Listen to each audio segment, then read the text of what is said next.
All right, everyone. Welcome once again to the Faces of Business. I'm your host, Damon Postolka, and I am excited for our guest today because we are going to be talking with Jeff Custer from Level Up Courses about developing great leaders.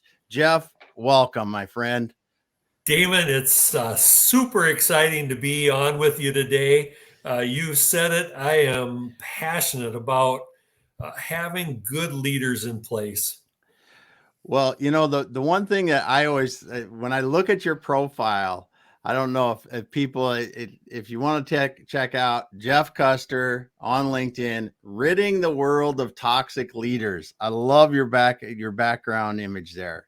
Yeah, I love the image because yeah, it we says it all. we came up with that tagline back probably 6 or 8 months ago, and companies have visions, and I think that really is our vision, and it's probably something we never really will achieve. But that's really what we're all about is how do we get rid of toxic leaders so that organizations are just better places to be. Yeah. Yep. Because boy, now when what are people calling the Great Resignation? These toxic workplaces, it's people are jumping ship faster than ever, and it makes your business harder to run, makes your performance harder to keep maintain, and all kinds Yeah. of things. Yeah, if you look at surveys, uh, and ask people why did they leave a job, what they'll say, it's not because of what they got paid or a lot of other things. About 2/3 of them will typically say they left because they had a toxic or a bad leader. Hmm. About 2/3. Two And thirds.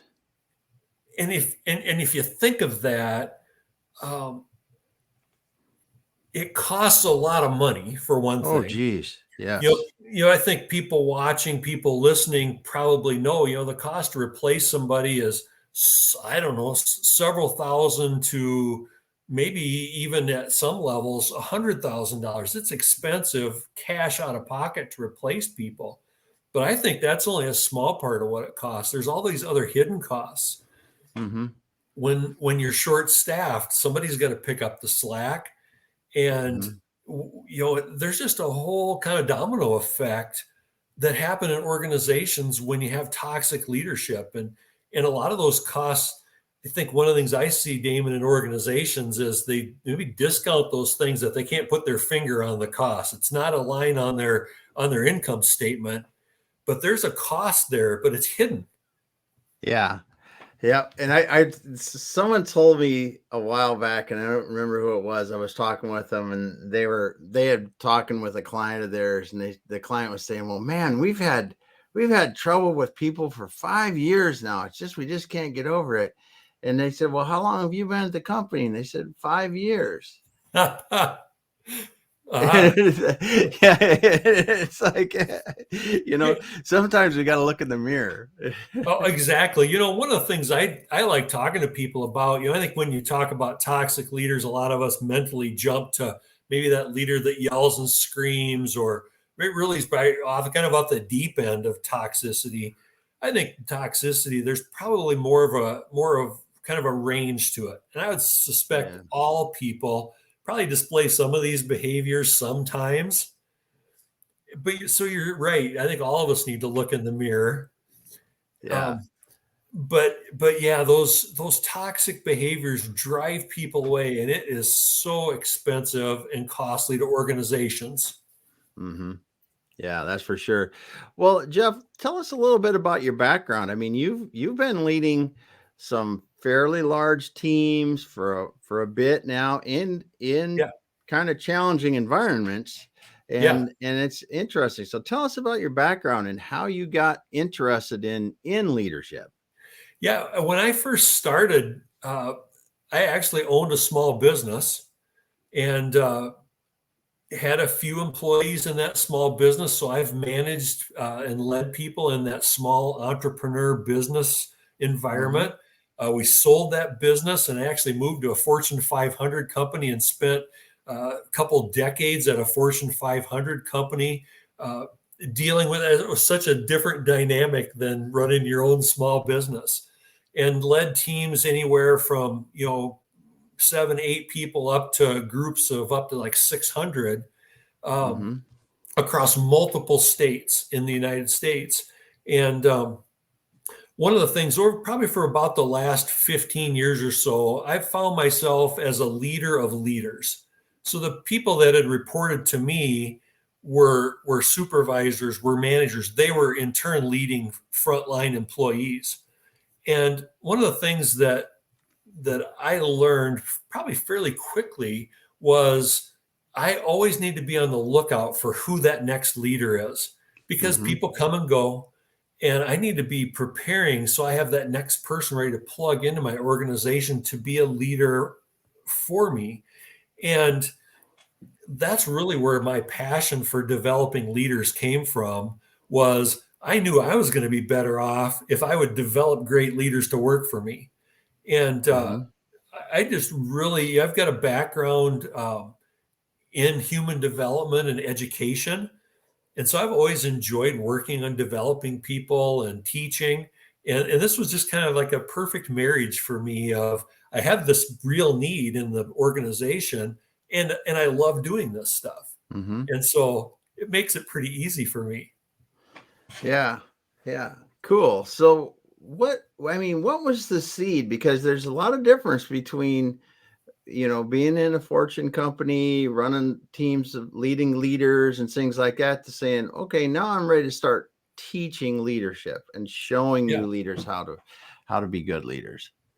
Yeah, I think where it really started clicking with me, I still have a picture on my desk that I really like it. It was a team I led that I always they were like my personal dream team.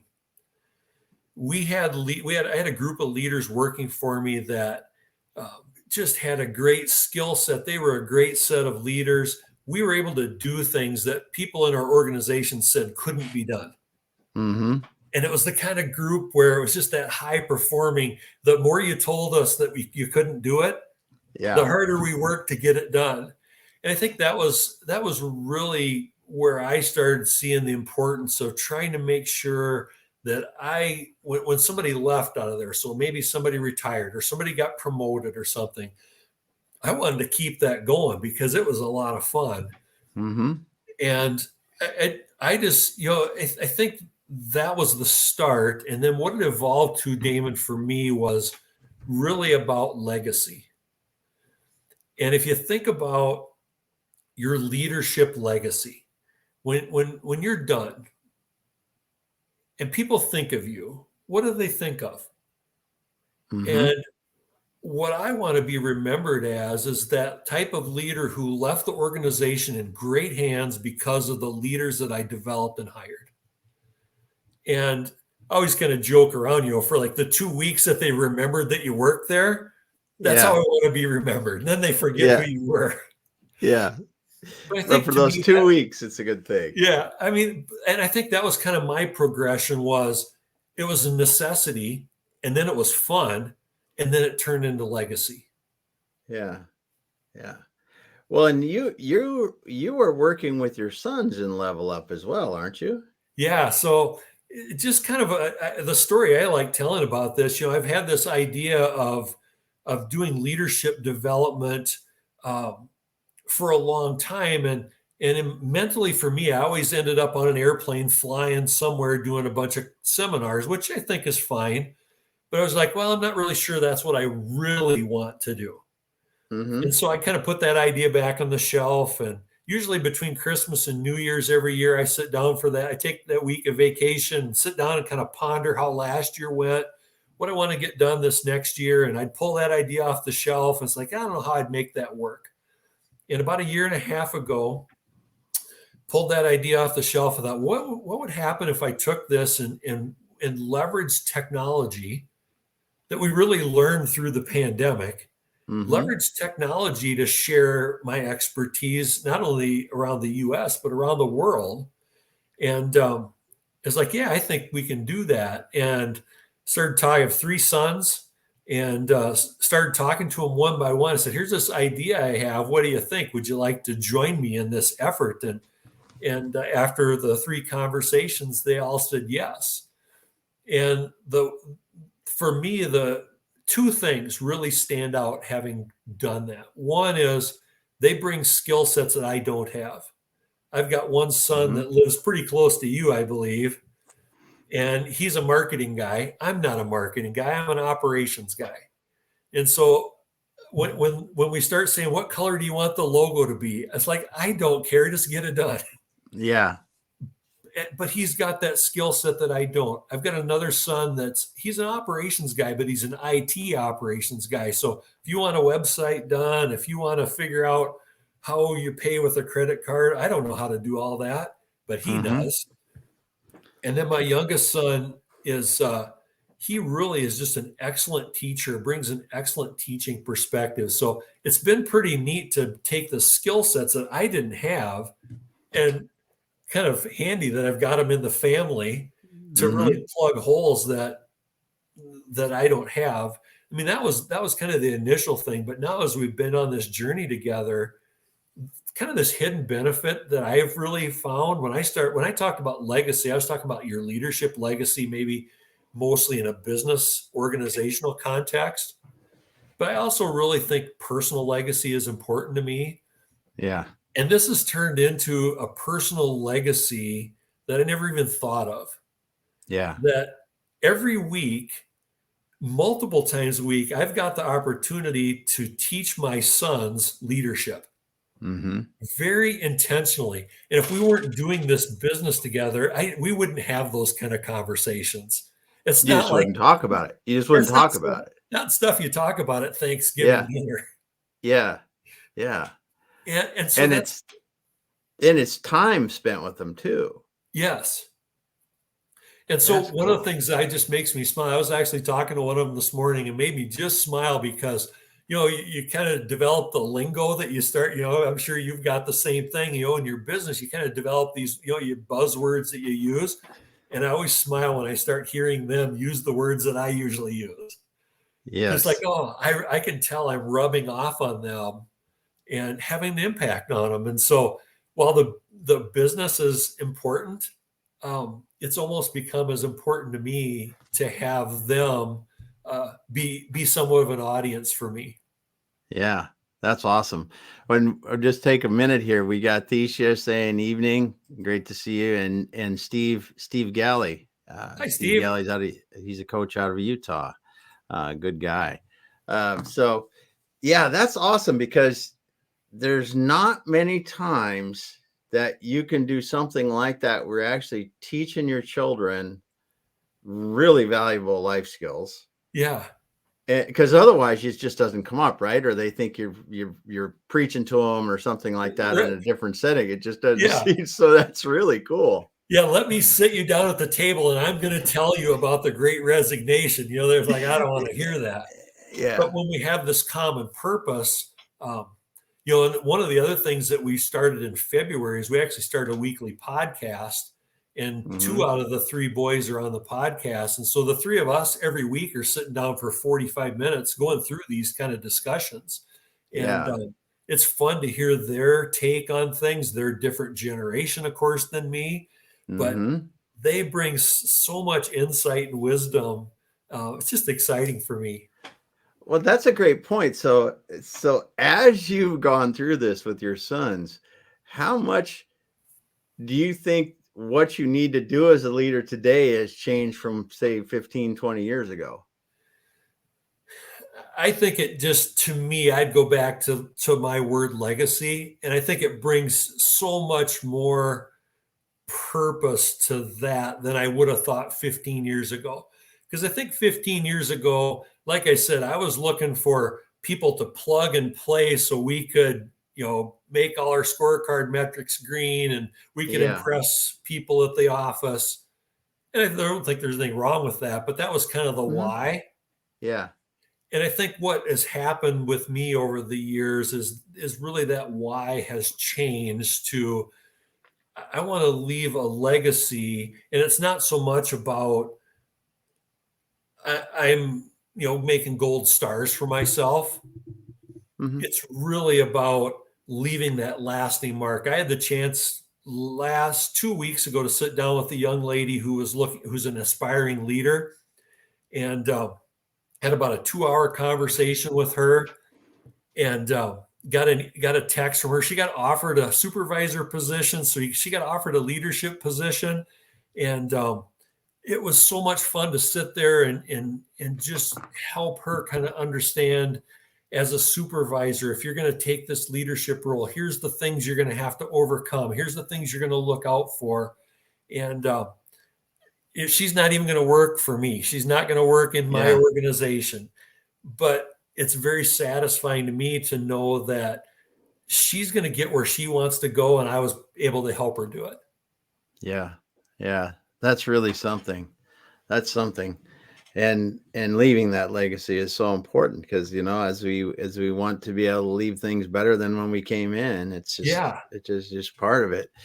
So do you think, from the leadership that we need today in business, do you think that's a lot different than it was 20 years ago? Or do you think that it's basically the same? It's just we're talking about things a little bit differently. Well, how about some of each?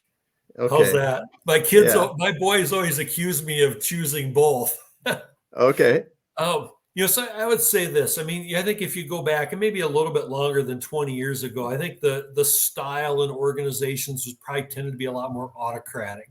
The boss told you what to do, and you just follow orders. And I think that's evolved, where that style in most settings probably isn't the most effective. And so I think that's something that's really changed, that leaders that have that strong autocratic style probably are going to struggle more today than they did a couple decades ago. There's still places for that autocratic style. And I think even in organizations where day to day there's not room for that autocratic style, there may be times in that organization when autocratic style makes sense. Mm-hmm. When you get into a crisis, you probably need a leader that can adapt to that autocratic. Hey, we need to get this done. We don't have time for a committee meeting. We just need to respond to a crisis. So, there's still that need for autocratic style, but probably not as prevalent as it once was. And so I think that's one big change that you probably see. Another thing that you probably see that I think has changed, just the demographics of the workforce. I was talking with some people this morning about this. The 10 years ago, you had all these organizations saying, "Oh, we got to prepare for this big exodus of the baby boomers." And my observation was, organizations kept talking about that and kept talking about it like it was something in the future while it was happening. Yes, while it was happening, exactly. And they didn't respond to it. They kept talking like it was going to happen tomorrow. And then we run into this 2-year pandemic that just accelerated all that. So you had already baby boomers going out the door, not being replaced by younger generations. Yeah. And then you accelerate that with a pandemic, and all of a sudden you have a worker shortage. Mm-hmm. And now you're in a different market than where you were 5, 6, 7 years ago, where employers can be fairly picky. Hey, Damon, you got to have a 4-year degree, and you got to have this, and you got to have that. That's no longer the case today. You have employees that really are in a lot more of the driver's seat, because there's just a shortage. One of the neatest things, I was involved in this a couple of years ago. There was a county here. I live in Minnesota. There was a county in Minnesota that hired social workers, kind of entry-level social workers. And they had forever a 4-year degree requirement for that position. It was an entry-level position, and they were struggling to fill those jobs. And so they took a hard look at their requirements and said, do we think we could do a 2-year degree requirement, partner with a local community college and work on an internship for those people? And instead we can get 2-year degree people instead of 4. And while I was working with that group, they hired about 200 people in that scenario. And so all of a Wow. sudden you think about the cost of going to college and you say, all right, I want this professional track. That was so neat how that got put together is we can get people on a professional track for almost really low to minimal cost, get them into a professional thing, and then the county would pay their tuition to get their 4-year degree. Yeah. And Yeah. so That's, I think that was a great lesson that more organizations should really take a look at is what do you really need from somebody to get the job done?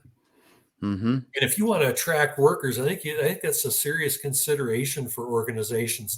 Does that entry level job truly need a 4-year degree and 5 years of experience? Or you do see those things.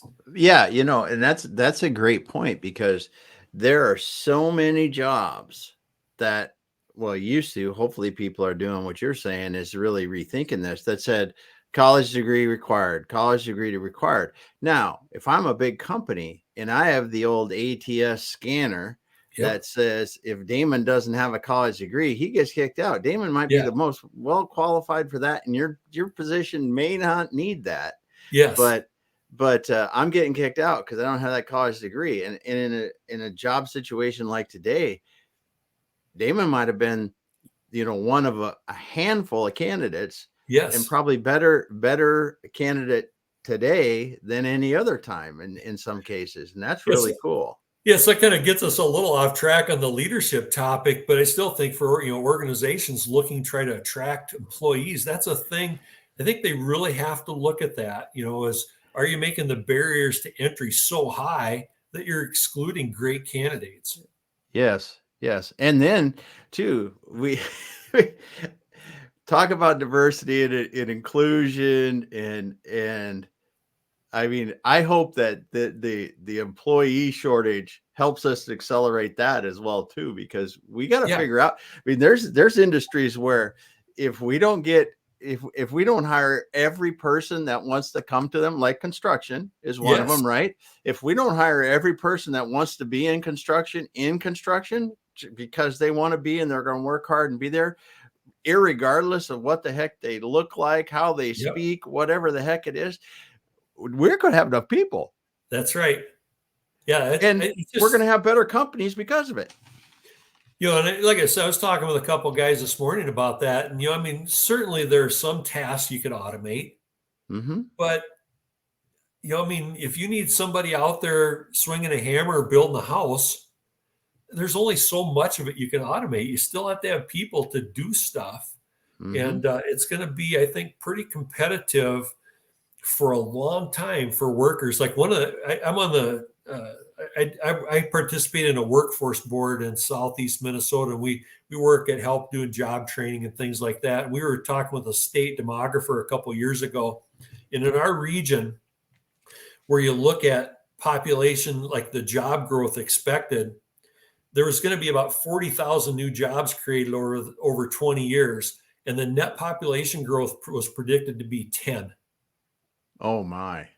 Yeah. And, you don't have to be a great mathematician to figure out that's not going to work. Mm-hmm. So it's imperative, that regions, when they look at their economies, that they retain people. We got to get people to stay here, and we got to figure out how to get somebody else to come here.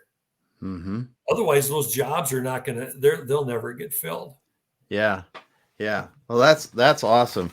And I think it's interesting, and we talk about diversity and inclusion and other things. I was talking to a gentleman that was an owner of a large construction company in the Southeast this morning, and Yeah. they're building a new corporate office. Well, their new corporate office is going to have a gym, it's going to have a daycare, and it's going to have Yep. a cafeteria. Yeah. So it's not just tech companies anymore that are doing these Right. kind of things. I mean, and he said it's available for all employees. And the other thing is, he said they just got back from a vacation where they took the entire company on a 3-day vacation, paid Yeah. vacation for all the employees. I mean, Yeah. that sounds like a great culture. So one of the things I've written about that some here over the last few months is, and argued with a few people about this is, if an organization has toxic leadership, they can put in all the taco bars and gyms they want. It's not going to work. And Yep. so it was fun to hear you talk about an organization that sounds like they've got some really good leadership in place with a great culture. If you got a bad culture with bad leadership, letting people ride their bike down the hallway isn't going to do it for you. Yep.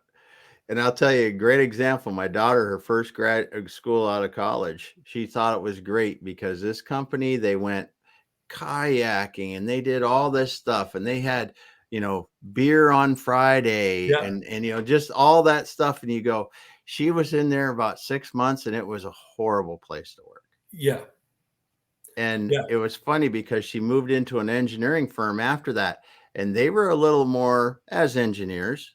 We're here to get things done. We're going to have fun when we have fun. And they Yeah. treated the employees really well. She was there for 3 years. She Exactly. loved it. Absolutely loved it. And you're right. All the free tacos in the world don't make up for that toxic leadership. Yeah, exactly. I mean, I think I've summed it up when I wrote before, HR gimmicks aren't going to overcome bad leadership. There you go. HR gimmicks are not going to overcome bad leadership. Well, this is cool. I mean, I know we talked about hiring people a bit, but what I want to get into now, and Finn here has a question. He said, a great discussion about the autocratic style. Do you think the pendulum will swing back, or do you think this is permanent?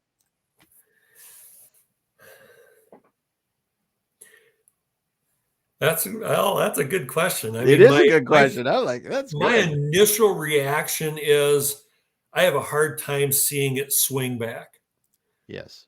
And so this gets maybe a little abstract, but if you look at global population growth and you look at a lot of Western economies and what the global population is doing, this worker shortage isn't unique to United States. Yeah. Japan's ahead of us on this. Europe's kind of maybe a little bit ahead of us. Um, if world population growth continues slowing, and you want economies to keep growing without some kind of way to fill that gap, I don't know. So it's kind of a little abstract way to answer the question, maybe, but I think it's going to be hard for autocrats to come back when you have employees in the driver's seat. Mm-hmm. I think that's true. And I think also, honestly, I think good leaders run higher performing companies. Yeah. And that is because you can't beat the power of a lot of minds working together compared to a few minds trying to control. Exactly. I think I would talk about that. It's kind of, to me, it's like 1 + 1 + 1 = 4. Yes. I mean, I think that's how I look at that, is that, that autocratic leader is trying to make all the decisions. And like I said, there are times and places for it, but day to day in most organizations, you'll be better off to try to tap into the creativeness and the ideas of all the people in your organization. Mm-hmm. Yeah. Yep. And it helps. I mean, heck, even in the companies that I used to run, we would do design reviews on products, and I would have someone from accounting come out and look at it. And people in the beginning thought, why would you do that? Why would you do that? And it's always, they would come up with good ideas. They would go, why do we do that? Why are you building that like that? Couldn't you just, and you go, yep, we could. Well, and I think when you tell me that, I think one of the risks we run into when we're in that situation is we kind of fall in love with our own ideas and our things. Yes. And it's good to have somebody that's not in love with them to come in and say, Mm-hmm. well, did you think about doing this different? Because I think we're pretty good at talking ourselves into things. Mm-hmm. That's a great point. So you really like developing aspiring leaders. I want to take a few minutes here as we're talking about this. First of all, let's briefly talk about some of the toxic characteristics you see in bad leadership situations. Yeah, I really boil it down. I love digging into root causes. Mm-hmm. What is the root cause? And I think, to me, there's three things really that are root causes to almost every toxic behavior: pride, selfishness, and fear. I think pretty much every toxic behavior you could dig back in, that one of those would be the root cause. Um, That's cool. people And want you're it. right. People want it to be about them. The pride. I want to be right. That kind of ties into that autocratic style. Is I want to be right, so I'm just going to tell you what to do because I know I'm right. Selfish. I'm going to do what's in my best interest all the time instead of maybe what's in the group's best interest, or even I think the greatest leaders would say, I'm going to do what's not in my best interest, but is in yours. Mm-hmm. Excuse me. I think those are the best leaders.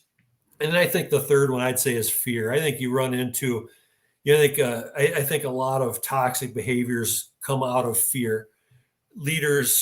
Toxic leaders are scared that people are going to know more than them, and that's a threat. They may perceive that as a threat. They don't want superstars working on their team because they perceive that as a threat. I talked about my dream team a little earlier. A lot of toxic leaders would be really scared of having a dream team because they were all better than me. Yep. And if you have those bad toxic behaviors, you don't want a team like that because you're feeling like your job's at risk. Why does the organization need me if they got all these other people? Mm-hmm. Ultimately, it's a bad choice. But Yes. those are the things I think, Damon, that when I look at toxicity, it's those three things. Yes. Yes. And I think this is a great segue because the transition that somebody has to make, and I want to hit a few comments up first, because Yeah. Steve said it's great when you're talking about legacy and that's cool. Thanks, Steve, for the comment there. Yeah. And Thesia talked about diverse point of view is important, which I really Yep. think. And then Steve talks about this because he came from an educational background. He's seen it in education, so that's good. Yeah. Yeah, But those three things, Damon. It's not unique to business. That's one of the things I've tried to discipline myself in when I write and talk. Is I like to talk about organizations rather than businesses, mm-hmm. because these concepts aren't limited to business. They're true of organizations, regardless of what kind of organization they are. Yeah, you're right. You're right. And yeah, because it doesn't really matter. It could be a nonprofit, could be a church, could be a school, Yes. could be whatever. It all happens in organizations when people are together. Yes. Yeah. So the thing that you talked about in the end, at the end there, I think it really hits to the aspiring or the new leader, Yeah. because those new leaders are typically people that were pretty good at what they were doing before. Now they're going to be moving into this leadership role. And you said something about in the end about fear and everybody else being better than them or them not being the best. And I don't remember what, but I've got to imagine that that's one of the things that you have to help these aspiring leaders understand, that they don't have to be the smartest person in the room anymore. Yeah, I think that's definitely an interesting thing that I learned early in my career. I was also in the construction world, but I didn't come from. I've got a finance background, and so one fun story I like to tell. The first day I was a construction manager, so I'm managing all these construction crews. The first day I show up, the first employee, the first thing anybody says to me in my new job: just what we need, a pencil pusher. And it was like, oh, wow, thanks for that warm welcome. Yeah. And because they knew I didn't know. And so one of the things I didn't try to pretend to know things I didn't know. I asked a lot of questions, and one of the, I think, most gratifying things for me, I was in that role for about 2.5 years. When I left, I had a different employee say to me, "You're the best boss we ever had." Nice. And it wasn't because I was a great construction worker. But they Yes. didn't need a great construction worker leading. They needed somebody that could lead them. And I Mm-hmm. think that's one of the things, new and aspiring leaders need to, they, like you said, they might feel like they got to know everything. You can't know everything. You'll never know everything. Don't try to know everything. Ask good questions and listen. And I think you're going to do very well without knowing all the technical details of everything that you do. I think the other things that I think about with new leaders that they really can struggle with. You said this. They were stars. When they were individual contributors, they were the star.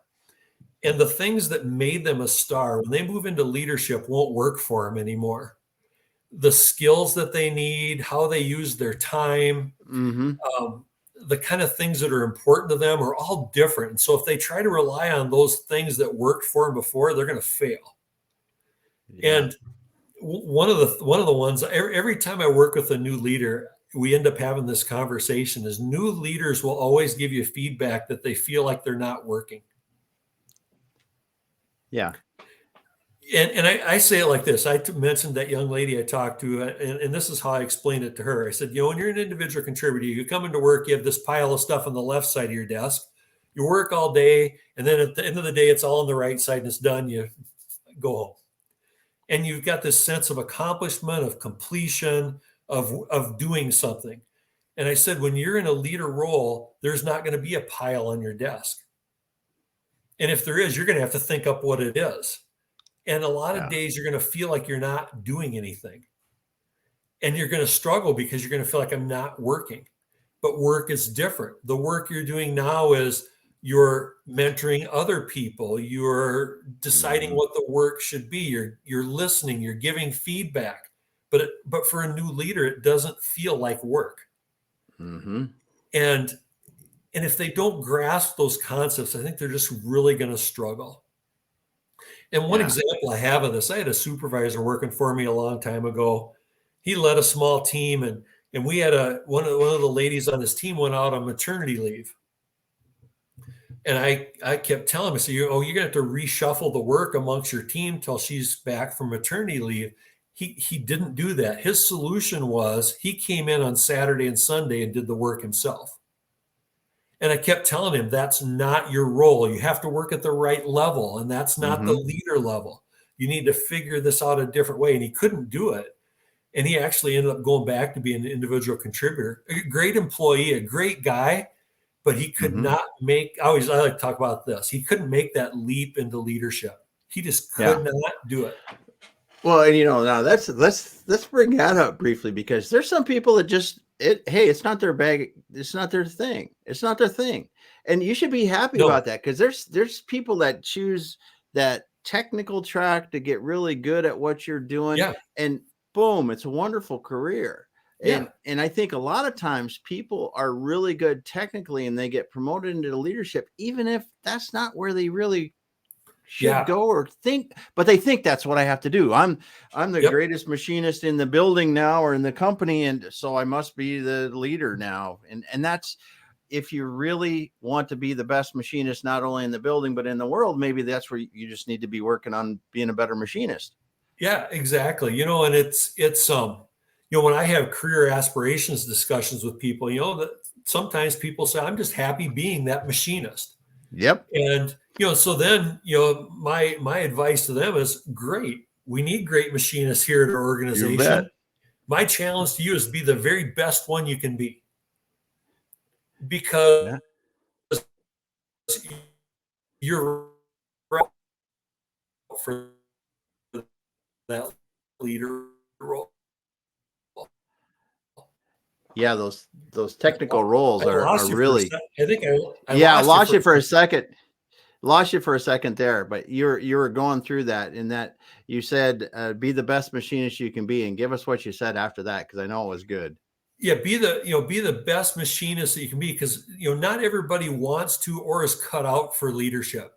It's just it's just another great question I like asking everybody. I like asking myself this question probably more than anything else. What do you really want? And I ask myself that question all the time. I think that's a good question for people to ask, is, do they really want that leadership role?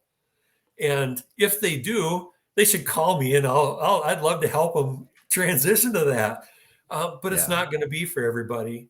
And but there are some things we can do to help them that do choose to go that path to be really successful. Yeah.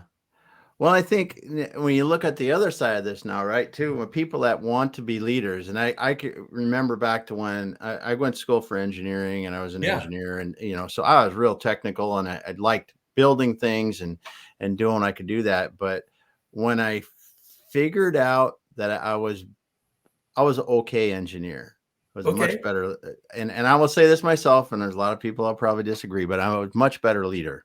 Yeah. And it's because I realized that for me personally, those interactions with people and helping them grow and helping see them get better, and really, when I found out that my job as a leader was to ask the really smart people what the questions or help them get what they needed to get there to do the really great things, that was a lot of fun for me. Yeah. I mean, because once, like you said, you had your dream team. When you have a dream team, your job as a leader is, how the heck do I challenge these people? I'm not the smartest one in the room, but what is the biggest, hairiest goal that we can tackle that I know they can, that they don't think, they don't even realize we can, and we're going to go out and do it, and then do it. I Yeah. mean, and give them the Well, tools, and it's just so much fun. and one of the things I found in that particular position, it freed me up to really focus on the next crop of leaders, Hmm. because the day-to-day stuff, I didn't have to worry about it because I had the dream team that was taking care of and knocking it out of the park on the day-to-day stuff.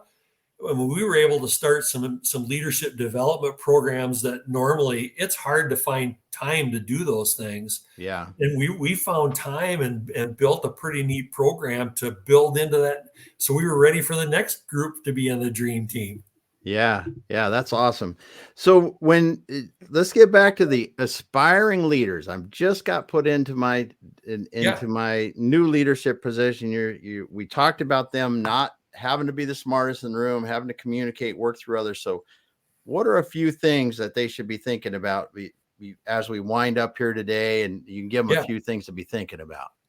Yeah. We talked about kind of that definition of work. So they need to really cement in their head that list of new skills that they need to work on. And it's feedback, that two-way feedback, giving and receiving feedback. They need to be good at that. They need to practice being good at asking questions. Kind of just, Damon, basic stuff like, can you ask good open-ended question versus closed-end questions? Just simple thing like that you can practice. Um, it sounds so simple, and yet Oh I no. think it's something people need to practice. Yeah. The best question I ever used whenever I led people was, what do you think? Yeah. Yes. Just what do you think? Because when you're put in that leadership position, everybody looks, even the first time leaders, everyone going to look at you to make a decision. And if you turn it around and you go, well, Jeff, what do you think? And if it's a Yes. good idea, and you just say, well, that's a great idea, Jeff, let's do that. Yeah. And then The you other over, ones, the go other ones ahead. I like, they're really questions, but it's like, tell me more, or tell me Yeah. about that. And Yeah. just a simple phrase like that. Um, so I think those are things that new leaders can practice.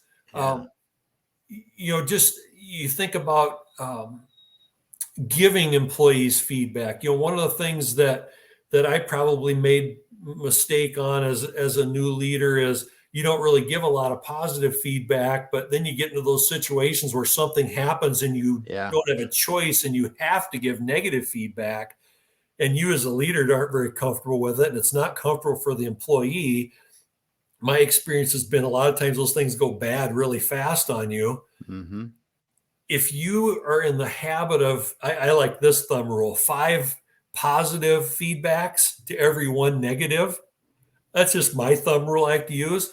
but that's another thing new leaders can practice is how do you practice giving good feedback so your employees are used to getting feedback from you, and then once in a while when you have to give them some feedback for something you need to improve on or there's a Yeah. problem, it's not like the first time you ever came talk to them about it. Yeah.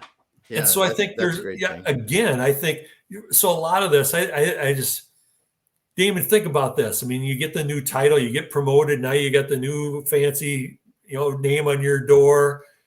You don't just automatically have all these skills. No. I think there are things that you just have to work and practice. And I think all of us, no matter how long you've been in leadership, you just have to continue practicing these things, but make a point of practicing to try to get better at them. And you're going to be pretty effective as a leader. Yeah. Yeah. That's awesome.